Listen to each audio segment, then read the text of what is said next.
White Lotus. So the third season is going to be a mass shooting? And why was the kid running through crocodile-infested waters?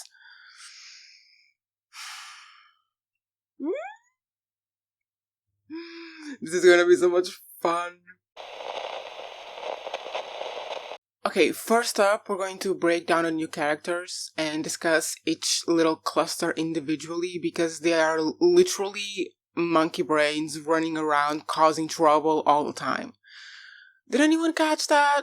Did anyone did anyone catch that with the intro with all the monkeys and then the meditation lady saying the monkey brains always running around stressed with the world? Anyway, we start with a weird ass family. Weird ass family. Because that father is in shit. He's in trouble. And honestly, I hope we see his downfall. What we know is that his past company, Shokel, whatever. He's done business, him and his buddy, who apparently he wasn't in contact with, except he was, did business with the government of Brunei. How did I say it like that? Brunei. And his partner fled there. Listen, what information do I know about the country of Brunei? How to pronounce it. And that's it. I don't know anything about it. But I'm assuming it's not going to be good to be associating with the government of Brunei. So we're going to find out. I'm assuming you're going to see his downfall. Like during the season, he's going to continue to get calls about this because there's some article breaking about some horrible thing they did back then. And we even have the comment of the woman saying, everyone says he's such a good guy. And clearly is going to turn out not to be a good guy. Oh, by the way, I'm so sorry for my morning voice. I'm recording this before I had my coffee because... yeah. Then we have Mom, which at this point is just comedic gold. Like, that woman is so funny. Just the way that she talks. I hope that's not how the actress talks, but just the way that character talks is so funny. And why is she always sleeping? Is it a middle-aged thing? Is that what I have to look forward to? Anyway, Mom is always dozing off, and Mom kind of appears or makes herself appear like she's one of those big-haired, no-brain type of people. But I don't think she's dumb. I don't think she is that dumb. I think she's playing dumb. Right? Because then you meet the eldest son, and he is an idiot. He's a dude bro, horned up, loser idiot who works for his father. The way that he's teaching his younger brother by telling him, oh, it's a numbers game. Did you just watch Daddy-O or something? I hate that man. I hope he's one of the ones who's shot. In the end, I hope he's one of the ones who's shot. And that thing he said...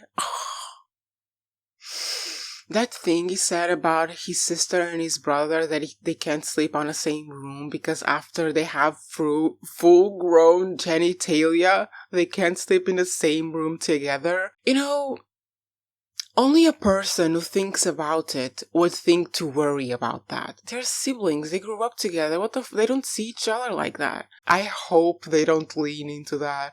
I don't want to be seeing Game of Thrones themes thrown in here, like, no. And also, to my male audience, who behave like this eldest son, we can tell. We can tell. Stop it. Then we have a sister who we don't know much about, but we know she's studying Buddhism in something that has the potential to be a little bit racist. Let's wait and see. But you know what? She is the one I would vote for most likely to stay in Thailand after the vacation is over, like the guy from season 1. Like, she goes to interview the guy she's there to interview, and then she gets sucked up by his philosophy or whatever religion, and she just stays there next to him. and at peace. Probably she would be more at peace with the guy than with her family. And then we have the little brother who's impressionable and doesn't have a personality yet. Let's see how this turns out.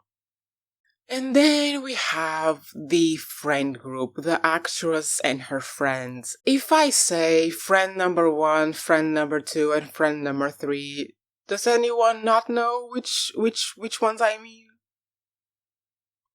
I really hope this element of the story is introduced as criticism and not encouragement of female competition, because that's an issue. That's an issue that women are often encouraged to compete with each other for male attention or for societal approval. I loathe it. And I really hope it is criticism rather than being like, this is how women are. Look at how f***ed up women are. Because every little thing from the moment they arrive to the moment the crying friend goes to sleep is about them comparing themselves to each other. The freaking Botox. By the way, is that a thing that people do? Like hide their Botox recommendations? Like their Botox doctor? From the Botox to comparing lives and who has been more successful. Like, for the guys watching, this is not something we do. Like, when you meet friends, you don't sit there comparing your lives and being, oh, look at you did this and this. No, we just talk about random shit that doesn't matter at all. We talk about other people's lives. We gossip. So, yeah, I don't like this friendship so far, and I cannot wait to see until it unravels. I hope none of them are the shooter. If anyone is going to be the shooter, I hope it's the crying friend. Because I saw my life flash in front of me. I have absolutely zero skincare. I don't take care of my skin. I wear sunscreen because I don't want to get cancer. I don't do any makeup. I have absolutely no intention of ever going to a cosmetic surgeon. I'm going to be wrinkly when all my friends are still sleek-faced. So I'm going to be the old wrinkly woman crying and drinking wine to go to sleep. Except that's like, I literally saw my life, and it's gonna be so fun because instead of crying to go to sleep, I'm just gonna be having a good time reading my book with a cat.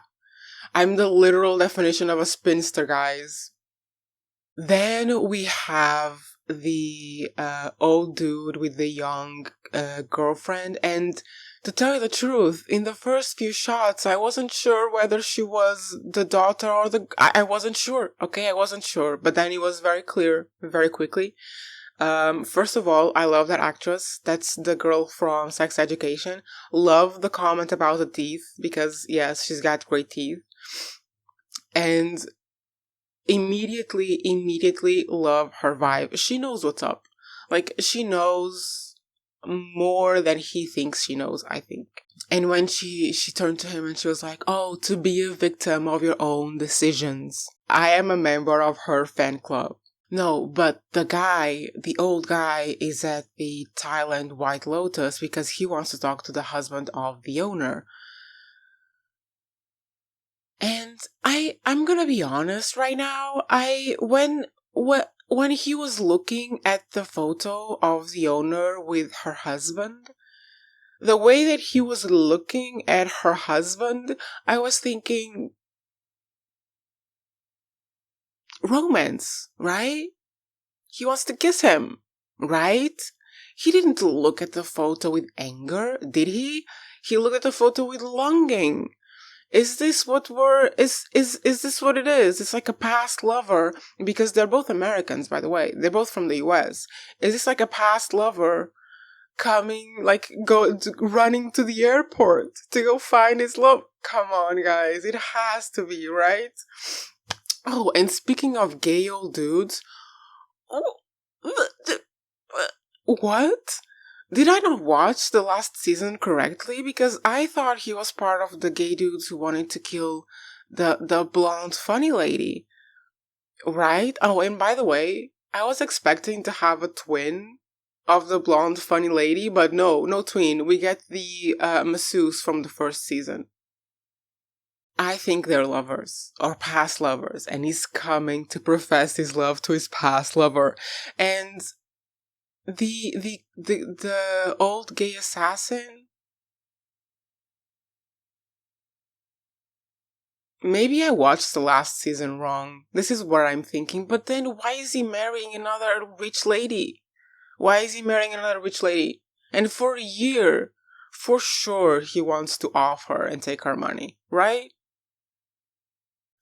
And then we have the freaking owner. The owner who has an autoimmune disease, who used to be an actress and singer, who, is part owner of the White Lotus. Part owner. She doesn't own it completely. Who clearly is the star of the show.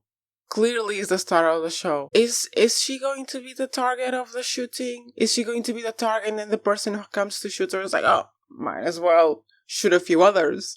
Is she the target? Because that's how it's looking like. It's looking like she's the star and she's the target. And I mean, she's the one who probably has the most money with that freaking resort.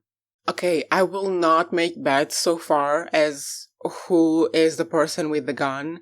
I think it's possible that it's still someone we haven't met. But 2 more notes. Note number 1, the cute employees, loverbirds, were really adorable. I hope they end up together, but also, will it matter in the end?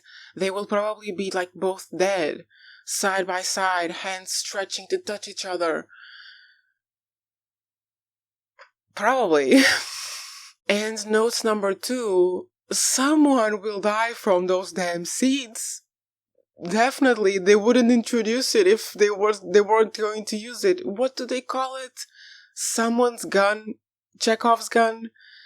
It's gonna go off. The seeds are going to be used. Maybe someone will try to assassinate someone else. Maybe someone will eat it not thinking too much about it. Someone is gonna die from those seeds. But anyway, I really enjoyed this episode. One thing that I noticed that really filled my heart was the fact that the masseuse lady from season 1 was kind of acting a little bit like the blonde funny lady that died last season, when she's like, no, I'm not gonna be killed by a monkey today, and she left. And when the lizard came up, she like jumped. I thought that was really funny. I see you, White Lotus. But you know what? I don't like the discourse that is happening or appears to be happening, where the show is kind of like comparing all these people's lives, because we have the actresses comparing, not the actresses, the one actress and her friends comparing each other to one another. And then we have the couple from the Weird Family, where she says, he's probably jealous of you because you have a beautiful wife and nice kids and a job. I don't like this. I don't like this discourse of like comparing all of their lives to one another. Tell me if you already have suspects.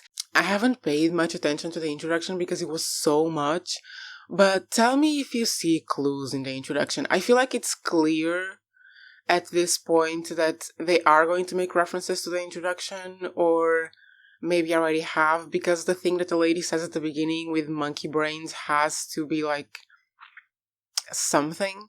But yeah, let me know if you found clues in the introduction, and if you think it's saying something about what's going to happen in the season, because I mean, come on, it has to, right? Introductions at this point in time are not random things or just aesthetic things. Let me know.